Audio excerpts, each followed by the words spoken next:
Lessons learned from this lockdown project are as following.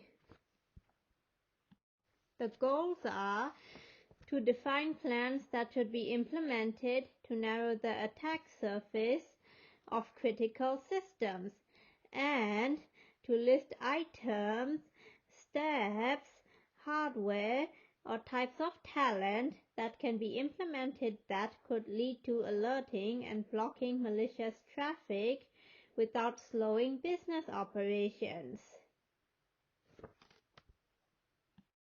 What has happened was, Canada has been attacked by ransomware. In order to ascertain the origin of the XL payload, the team examined a captured packet (PCAP) file that was presented to them to review and evaluate this file. A ransomware attack and other highly malicious activities were detected through forensic investigation and incident response by the team.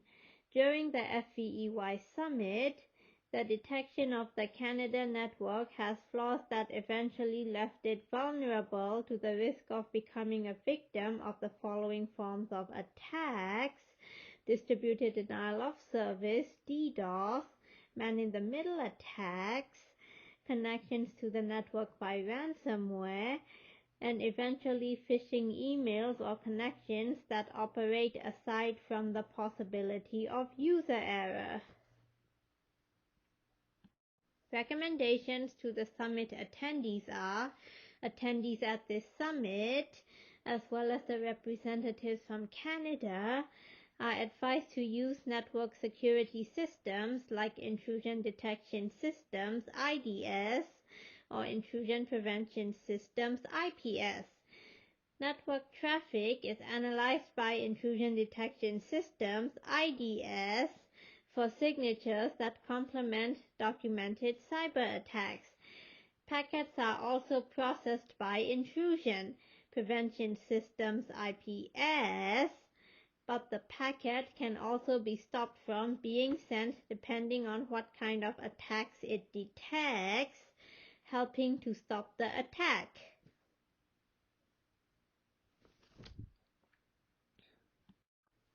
We also need to implement Business Continuity Checklist. It addresses the following. We need to address an incident that can cause an interruption of operations, manage and mitigate any damage to equipment, data, or financial loss, distinguish a chain of command in the event of a ransomware attack, software assurance,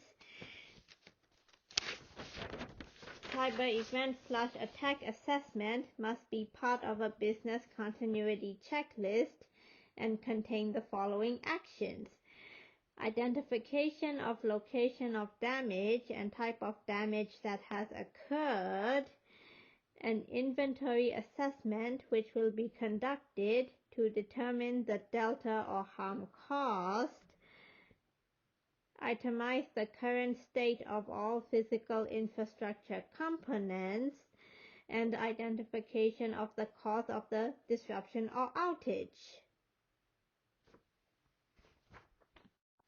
We also need to make sure following software recommendations are present and up to date.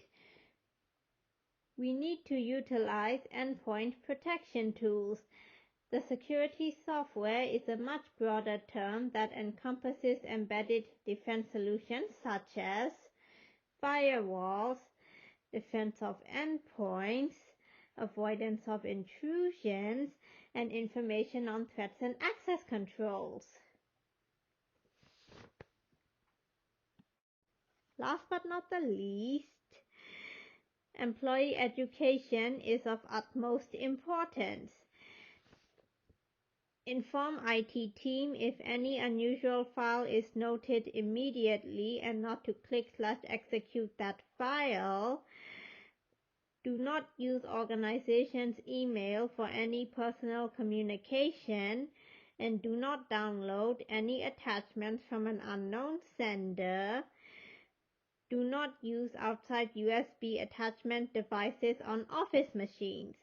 A few USB drives of unidentified were noted around the servers, and all laptops/workstations should be password protected and not accessible freely.